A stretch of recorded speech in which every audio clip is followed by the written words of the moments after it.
Japanese nuclear regulators have spent more than a year inspecting a geologic fault under a nuclear plant in central Japan. They've concluded that it's not active. We have reached our decision after giving it the most thorough consideration.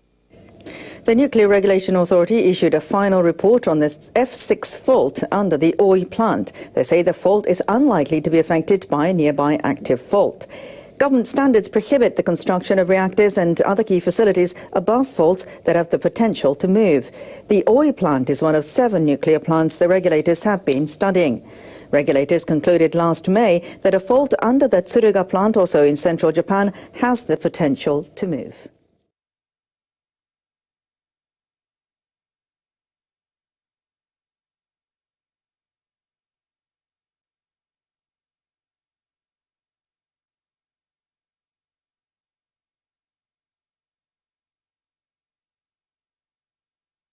The head of Japan's nuclear regulator says more time is needed to complete safety screening to restart some of the country's reactors.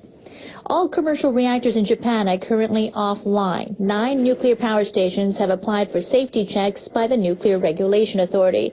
The checks are prerequisites for restarts.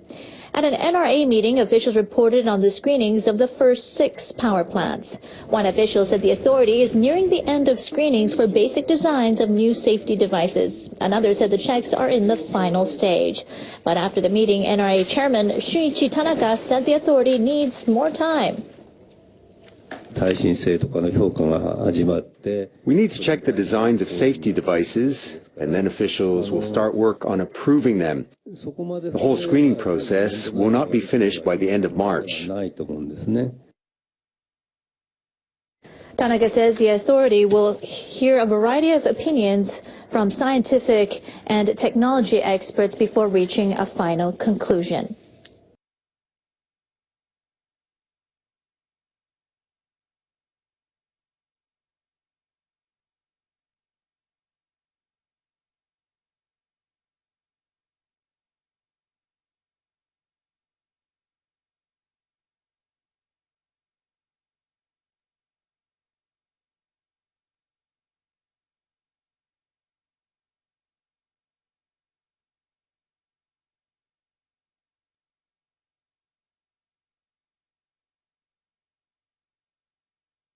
The mayor of Hakodate City in Hokkaido says he will file a lawsuit to stop the planned construction of the Oma plant on the northern tip of Honshu.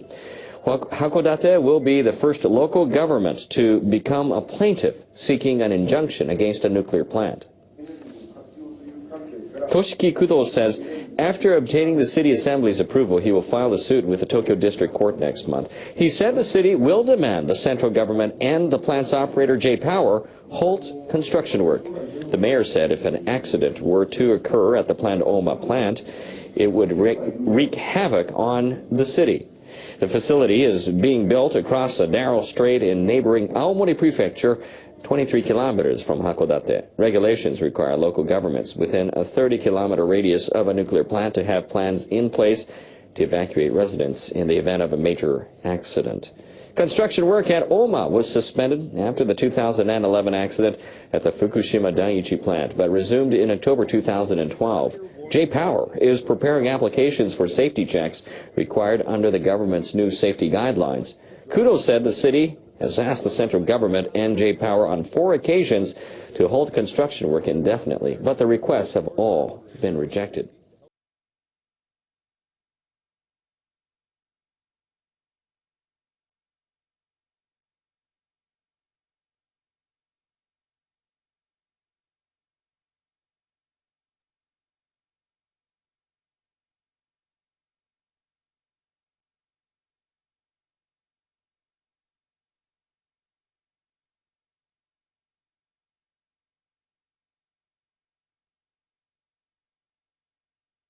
Japan's ranking has fallen in the World Press Freedom Index. Reporters Without Borders downgraded the country by 6 notches in its annual listing. This follows the passing of the controversial state secrecy law by the Abe administration.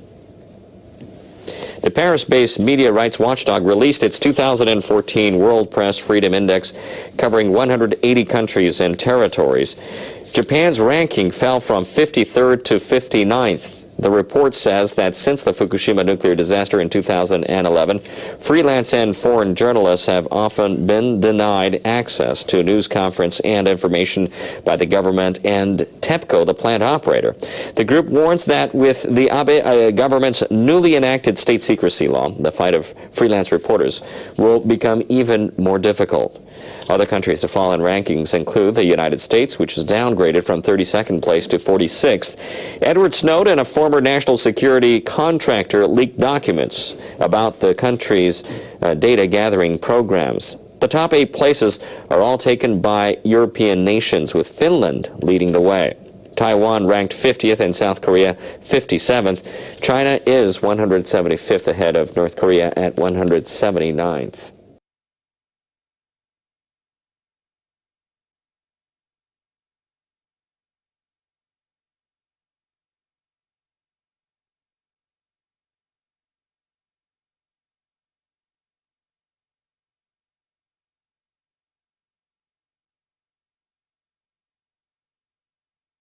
More people around the world are developing a yen for Japanese cuisine. That helped boost exports of Japanese food products to a record high last year.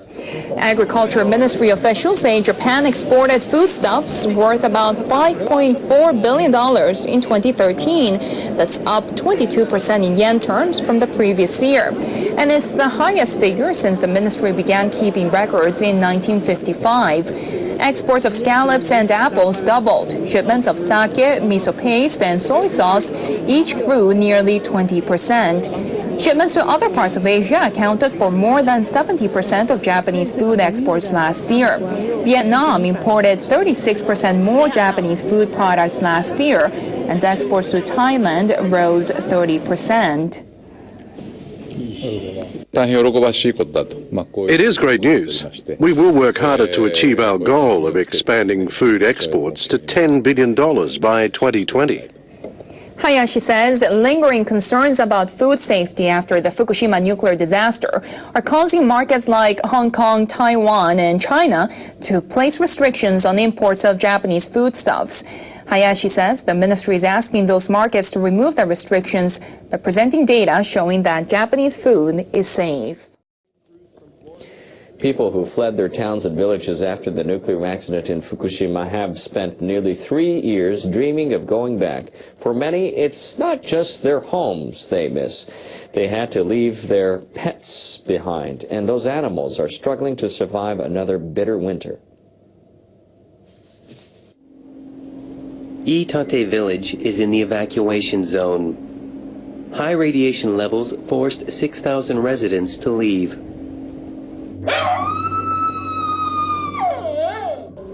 And since then, their pets have been going it alone. Around 200 dogs and 400 cats now spend most of their time living without their owners.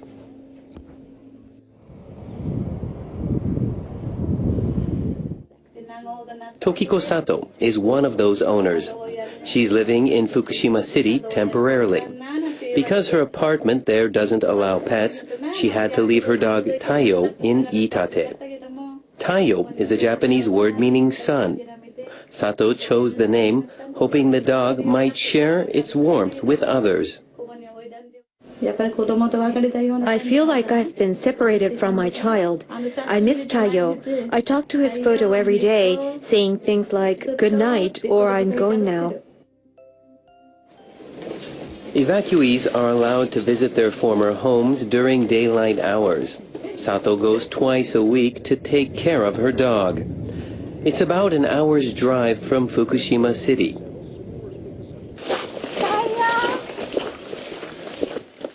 Taiyo was waiting eagerly for her.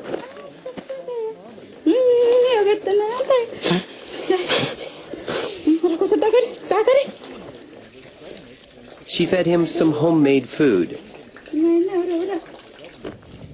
She also took the dog for a walk. But she realized Taiyo had lost weight this winter.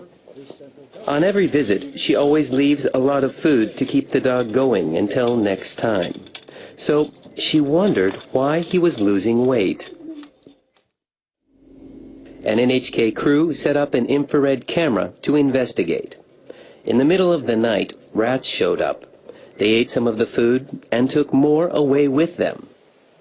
Amazingly, they made over 200 raids across the night. By morning, half of the food was gone. Clearly, Tayo wasn't eating enough. Evacuees are not allowed to stay in the village overnight. So, when Tayo senses it's time for Sato to leave, he hides his face. Sato is heartbroken about leaving the dog behind, especially with the rat problem. I feel so sorry for Tayo. I want Itate to be a safe place where people can live with their families as well as with their cats and dogs. That's my dream. This is the third winter since the accident at Fukushima Daiichi. The pets in the village are surviving with only intermittent visits from owners and volunteers. With no hope of life returning to normal soon, the animals and the people who care for them can do little else but keep going and hope for the best. Japan has won permission from the United States to import natural gas from a southern U.S. state. U.S. government officials have now approved all plans for gas exports involving Japanese firms. The Department of Energy gave the go-ahead on Tuesday for a project in the southern state of Louisiana. It involves Japanese trading firms Mitsui and Mitsubishi Corporations, as well as shipping firm Nippon Yusen. If everything goes smoothly, 8 million tons of natural gas will be shipped annually to Japan starting in 2017. The energy will be used in part by Tokyo Electric Power Company for its thermal power plants. Overseas demand for U.S. gas has surged after a shale gas boom in the country boosted output and lowered prices. But Washington limits natural gas exports to countries including Japan that do not have free trade agreements with the U.S. They need to apply to the Energy Department for individual projects. The department okayed 3 projects for Japan last year. With the latest approval, Japan is now set to import about 17 million tons of U.S. natural gas a year. That would account for nearly 20% of the country's natural gas requirements. Hello, my people. I'm Abby Martin, and this is Breaking the Set. Here's a question I never thought I'd ask. What the frack is Mickey Mouse up to in Ohio?